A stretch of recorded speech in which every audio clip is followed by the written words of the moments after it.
5, probably like 7 or some years back. I called about the zipper that came off, this track that came off. Or was it the chain? He said chain.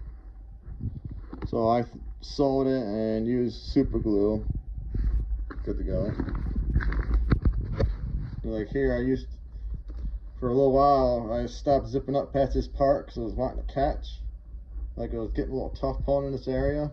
So I stopped, and then I forgot. I zipped it up all the way. Then when I pulled down, I pulled, and then it just came right off.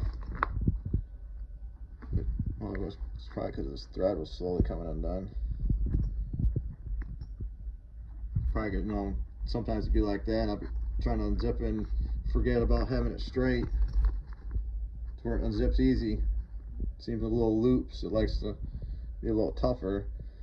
So I suppose I'll just sew. I forgot I did like the other side. I should sew this back on there. You told me to undo this area. Get back on. I'll do that. Sort of like this pack. I don't want to get a new one. I got damages, from getting hit and crashing, so I just use glue so it's not unfraying more. Other than that, this pack's in well working condition.